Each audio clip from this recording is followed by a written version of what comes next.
नमस्कार दोस्तों, मेरा नाम है विजय कुमार। आप देख रहे हैं कॉमिक्स पिटारा चैनल को। तो चलिए दोस्तों, हम लोग कॉमिक्स पढ़ रहे थे इंद्रासन, जो कि बाकेलाल की कॉमिक्स है। और इसका पहला पार्ट मैंने अपने चैनल पे अपलोड कर दिया है। पहले पार्ट में मैंने इस कॉमिक्स को 20 पेज तक कवर कर दिया था। अब इस पार्ट में इसके आगे कहानी को शुरू करते हैं। स्वर्ग में हर ओर शांति थी। भगवान इंद्र के पास नृत्य देखने के अलावा दूसरा कोई कार्य फिलहाल नहीं था। वाह वाह, सुंदर, अति सुंदर। उर्वशी, तुम्हारा नृत्य अति सुंदर है, किंतु ये मेरे पाँव में गुलगुली कौन कर रहा है? ये डंडा सिंहासन में अटक क्यों नहीं रहा? हाँ, अटक गया। अरे ये क्या है? अब मैं डंडे को वापस खींचता हूं। इंद्रासन एक बार फिर पृथ्वी की ओर कूच करने लगा। अरे ये क्या? हे ब्रह्मा, विष्णु, महेश, मदद! ये तो कोई डंडा है जो सिंहासन को अटकाए नीचे खींचे लिए जा रहा है। ये भी राक्षसों की ही चाल होगी। चाले केवल राक्षस की ही नहीं चलते, बाके भी चलता है। बाकेलाल, धार लगा के, हम तुझ पर अति प्रसन्न हुए। बोल बाके, बोल, वर लेगा कि नहीं? लूंगा लूंगा लूंगा। तो फिर ले चांदी की कुल्हाड़ी। चांदी की कुल्हाड़ी का मैं क्या करूंगा? कुल्हाड़ा देव। मुझे पता है कि तुझे सोने की कुल्हाड़ी चाहिए, तो फिर ले सोने की कुल्हाड़ी। सोने की कुल्हाड़ी किसी का गला थोड़ी ही काट सकती है। मुझे तो लोहे की कुल्हाड़ी दो।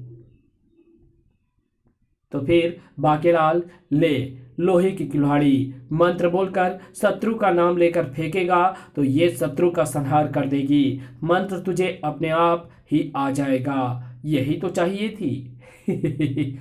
इसी के साथ कुल्हाड़ा देव तो हो गए अंतर्धान, जबकि बाकेलाल ने मंत्र पढ़कर फेंकी कुल्हाड़ी। अगल बगल कढ़ाई में दाल, उल्टी न पड़े सीधी चाल। कुल्हाड़ा देव की कृपा से अब हो जाएगा मुच्छड़ का काम तमाम। साए साए। भगवान इंद्र डंडे से छुटकारे का उपाय करने में जुटे थे। ये डंडा तो सिंहासन को छोड़ ही नहीं रहा। ठीक तभी डंडा देव का सिर धड़ से जुदा करती हुई कुल्हाड़ी जाकर टकराई हुक्कू डंडे से। सड़ाक, कड़ाक। हाय साए साए साए। ओह, डंडा टूट गया और मेरा सिंहासन वापस स्वर्ग की ओर प्रस्थान कर रहा है। किंतु डंडे पर कुल्हाड़ी किसने चलाई, और वो कुल्हाड़ी डंडा काटकर गई कहाँ? कुल्हाड़ी ठीक राजा विक्रम सिंह की गर्दन पर आकर रुक गई। ये कुल्हाड़ी कहाँ से आ गई? पर यह आपकी गर्दन पर चल क्यों नहीं रही? पता नहीं। कुल्हाड़ी बोल सकती होती तो इसी से पूछ लेते कि कुल्हाड़ी बता, तू कहाँ से आई है? अरे कुल्हाड़ी बोल रही है। विक्रम विक्रम, मुझे बांके ने फेंका है। बस इससे ज्यादा मुझे बोलने की इजाजत नहीं है। और ये कह रही है कि इसे बाकेलाल ने भेजा है। बाकेलाल ने इसे आपकी गर्दन उड़ाने भेजा होगा महाराज। तो फिर इसने मेरी गर्दन उड़ाई क्यों नहीं? क्योंकि तुम इरावत पर सवार हो। इरावत के सवार का कोई अनिष्ट नहीं कर सकता। ठीक यही वो पल था जबकि इंद्र भगवान ने नीचे झांका। ओह, ये कुल्हाड़ी राजा विक्रम सिंह के हाथ में है। दूसरी बार भी मेरे सिंहासन की रक्षा करने वाला विक्रम सिंह ही है। और अरे देवराज इंद्र, शायद आप इरावत इरावत वापस लेने आए हैं। नहीं वत्स, तुमने दोबारा मेरे सिंहासन की रक्षा की है। मैं तुम पर दोबारा प्रसन्न हुआ हूँ। देवराज इंद्र मुझे तो नहीं दिख रहे। भगवान इंद्र ने विक्रम सिंह को सब कुछ बताया। तब इस बार मैं तुम्हें अपनी कामधेनु गाय कुछ दिनों के लिए भेंट में देता हूं। ओह, कामधेनु गाय! कामधेनु विक्रम सिंह को प्रदान करके इंद्र गायब हो गए। बाकेलाल प्रसन्नता पूर्वक वहां पहुंचा। मुच्छर की सिर कटी लाश देखकर मेरे हृदय को बड़ा सुकून मिलेगा। लेकिन ये क्या? मुच्छर तो जीवित है। और मेरी फेंकी कुल्हाड़ी भी इसके हाथ में है। बाकेलाल आ गया, मैं इसे फौरन हिरासत में लेता हूँ। ठहरो सेनापति, इसने कुल्हाड़ी मेरा गला काटने के लिए नहीं बल्कि राक्षस डंडासुर का हुक्कू डंडा काटने के लिए फेंकी थी, जो जो इंद्रासन पर अधिकार करना चाहता था।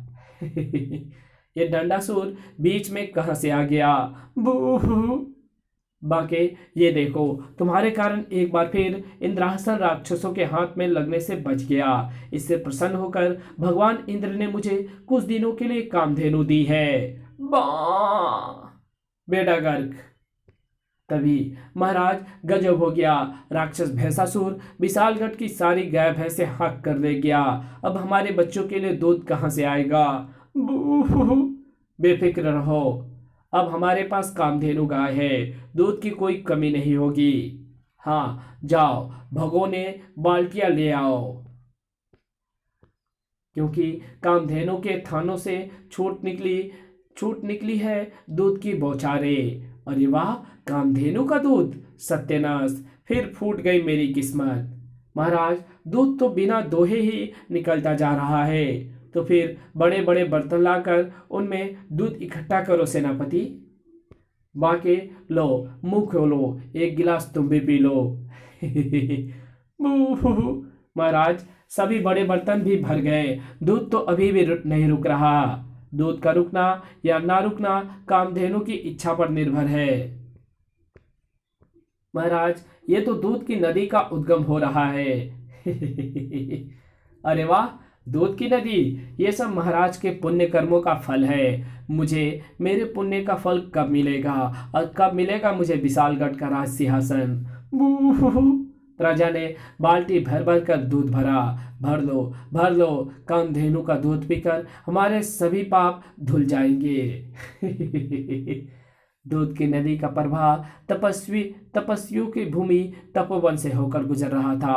तपोवन से निकली है दूध की नदी, इसमें स्नान करके अपना जीवन सुधार लो।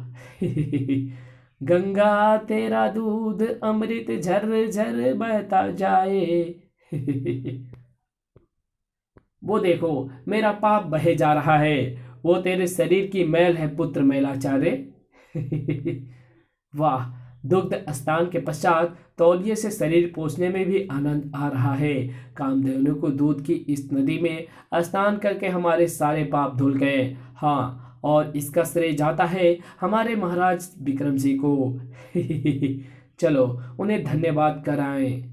फिर ये सब तो बाकेलाल के कारण हुआ है। अगर वो कुल्हाड़ी ना चलाता तो इंद्र मुझ पर प्रसन्न होकर मुझे कामधेनु भी ना देते। कुछ भी हो, दूध की नदी आपके पुण्य से ही बही है, इसलिए हम वर भी आपको देंगे। सदा राजा रहो, चक्रवर्ती भव, आयुष्मान भव, फूलो फलो। अरे कमबख्तो, राजा होने का एक वरदान मुझे भी तो दे दो। अच्छा राजन, हुन अप्पा चलते हैं गया। ठहरिए ऋषिगण, केवड़े वाली खीर का प्रसाद ग्रहण करके जाएं। दुष्ट राजा ऋषि बहराचार्य को केकड़े वाली खीर खिलाएगा? गर्र, केकड़े वाली नहीं बहराचार्य, केवड़े वाली। केवड़ा सुगंध के लिए डाला जाता है। बाके का खुरापाती मस्तिष्क यहाँ भी बाज ना आया। अगर मैं खीर में विष मिला दूं तो ये कमबख्त सारे ऋषि मारे जाएंगे और मरते मरते मुच्छर को साप दे जाएंगे। और खीर बनने में इतना विलंब क्यों हो रहा है? बाकीलाल जी, खीर तैयार है, केवल काजू बादाम और शक्कर मिलाना बाकी रह गया है। बाकी ने फटाफट चूहे मार दवा का इंतजाम किया। मैं खीर में शक्कर मिलाने में तुम्हारी मदद करता हूँ। और विष मिलाकर अपनी, पर शक्कर ज्यादा ना हो जाए। खीर परोसने के लिए तैयार थी। पिताश्री, कामधेनु के दूध की बनी खीर की प्रथम कटोरी पर केवल बाकीलाल चाचा का अधिकार होना चाहिए, क्योंकि कामधेनु गाय उन्हीं की बदौलत आपको मिली है। पुत्र मोहक ठीक कहता है राजन। नहीं, ये नहीं हो सकता, क्योंकि प्रथम अधिकार ऋषियों का ही होता है या फिर राजा का। मोहक के बच्चे, बाकेलाल, खीर की प्रथम कटोरी पर तुम्हारा ही अधिकार है।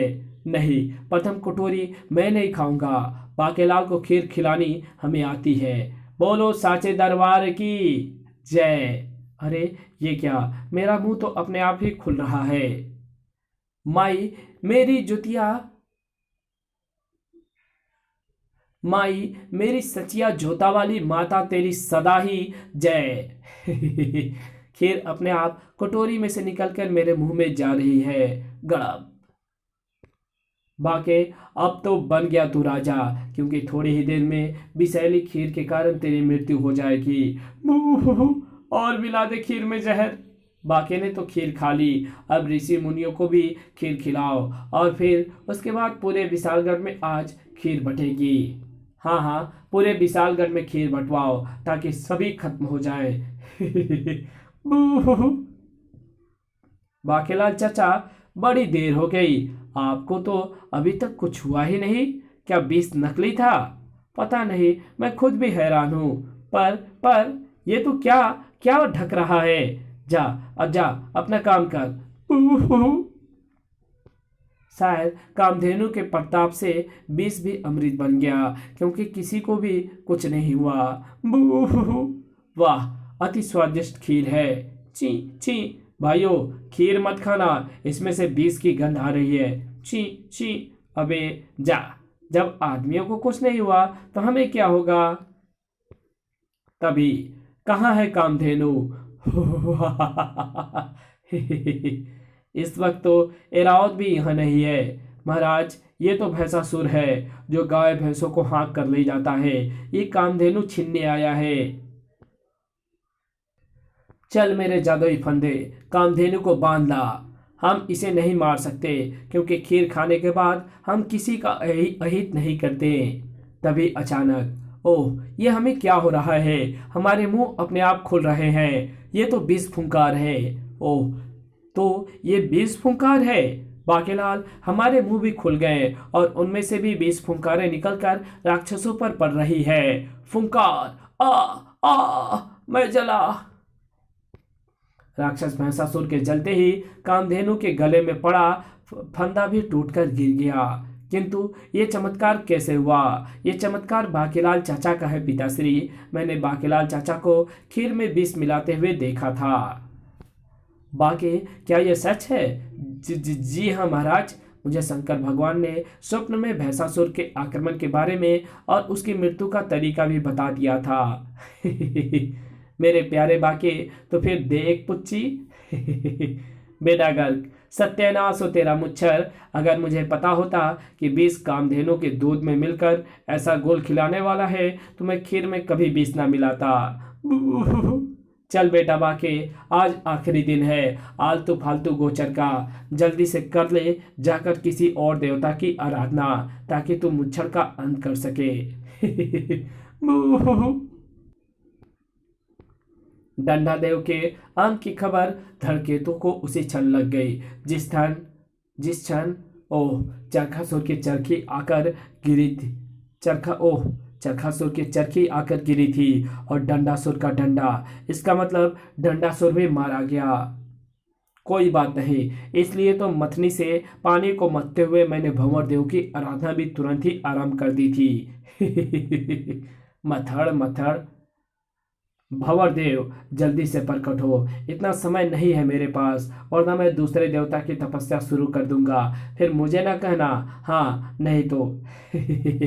नहीं, ऐसा मत कर, ऐसा मत करना वत्स। मैं तुम पर प्रसन्न हुआ। अगर आप मुझ पर प्रसन्न हैं तो फिर मुझे वर दे। बदले में मैं आपका मंदिर बनवाऊंगा। ठीक है वत्स, मैं तुझे भंवर देता हूँ। इतना कहकर देवता अंतर्धान हो गए। भंवर मुझे मिल गया। अब इस भंवर में बैठकर इंद्रासन लाने के लिए मैं बुलाता हूं मच्छासुर को। इधर बाकेलाल कर रहा था धूल देव की आराधना। तुम्हें प्रसन्न करने के लिए अभी और कितने धूल तुम्हारी आंखों में झोंकनी होगी धूल देव। अधिक नहीं, क्योंकि आजकल मुझे चौगुना नामक नेत्र रोग हो रहा है। धूलकण मेरी आंखों में चुभन पैदा कर रहे हैं। मैं तुझ पर प्रसन्न होकर तुम्हें देता हूँ धूल भरी आंधी, तुम्हारी इच्छा पूर्ण हो। किंतु ध्यान रहे, आंधी तुम्हारा आदेश पाकर केवल एक बार ही चलेगी। मुझे भी आंधी चलाने की आवश्यकता एक बार ही है। धरकेतु ने मच्छरासुर को भंवर में प्रवेश कराया। मच्छरासुर, यह भंवर तुम्हें स्वर्ग तक ले जाएगा। तुम्हें वहां जाकर इंद्रासन लेकर आना है। जो आज्ञा। मैं भंवर में प्रवेश करता हूँ और मैं इस जलीय भंवर को आदेश देता हूँ कि वो ऊपर उठना शुरू करे। मथड़ मथड़ मथड़ भंवर ऊंचा उठता चला गया। तीसरी बार संकट मंडराया था इंद्रासन पर। उर्वशी, लगता है तुमने सोमरस पान अधिक करवा दिया है। मुझे इंद्रासन डोलता नजर आ रहा है। किंतु भगवान, अभी तो मैं आपको सेव और संतरे का ताजा रस ही पिला रही थी, तो फिर मेरा आसन क्यों डोल रहा है? ओह, कहीं फिर कोई संकट तो नहीं मंडरा रहा? अरे, सिंहासन पुनः नीचे खींचने लगा। ओह, कोई राक्षस मुझे सिंहासन सहित भंवर में खींच रहा है। आ गया इंद्रासन हाथ। ठीक उसी पल बाकी ने चली अपनी चाल। पूरी नहीं थी वो थी आंधी, मेरी दीवार तूने क्यों फांदी। हो रही बाहर बूंदाबांदी, चल चल उड़ा शिकार ओ आंधी। वड़ुम, आंधी चली गई। मुच्छर, अब नहीं बचेगा तू। ये आंधी तुझे भयानक रेगिस्तान में उड़ा ले जाएगी। जबरदस्त आंधी ने विशालगढ़ के राजमहल में प्रवेश किया। वड़ुम, उफ, आंधी ये तो राज दरबार की ओर जा रही है, पर ये कुछ उड़ा क्यों नहीं रही? आंधी जिसे उड़ाने आई थी उसे उड़ा ले गई। वड़ुम, अरे, हमारे महाराज को आंधी उड़ा ले गई। लो, भला महाराज भी कोई उड़ाने की चीज है? आंधी सेनापति के सिर के ऊपर से गुजर गई। ये तो महाराज को उड़ाए लिए जा रही है। भंवर की धारों में फंस गए थे देवराज इंद्र। लगता है इस बार मैं दुष्ट राक्षसों की चाल में फंस कर रहूंगा। वहां मुझे अकेले ही राक्षसों से लोहा लेना होगा, किंतु मैं लड़ूंगा कैसे? वज्र तो मैं साथ लाया नहीं। ठीक तभी जबरदस्त तीव्रता के साथ आंधी भंवर से टकराई। वड़ुम, ओह, आंधी की गति थम गई। आंधी में कहाँ फंस गई? आंधी ये कहाँ फंस गई? अब मैं गोल गोल घूम रहा हूँ, जैसे भंवर में फंस गया हूँ। भंवर के जलकण तीव्र आंधी की वायु से छिन्न भिन्न होने लगे। इस कहानी को यही खत्म करते हैं। इसके आगे कहानी पढ़ेंगे इसके पार्ट 3 में। तो मिलते हैं इसके तीसरे पार्ट में। तब तक के लिए बाय। अगर वीडियो अच्छी लगी तो इस वीडियो को लाइक कर देना। चैनल पे नए हो तो चैनल को सब्सक्राइब कर बेल आइकन को जरूर प्रेस कर देना। और जहां इस वीडियो की जरूरत हो वहां इसको शेयर जरूर कर देना। और मेरे दूसरे चैनल डिवाइन टेक्नोलॉजी और टॉप 10 पिटारा को भी जरूर से सब्सक्राइब कर देना। मिलते हैं आपसे इसके तीसरे पार्ट में। तब तक के लिए बाय।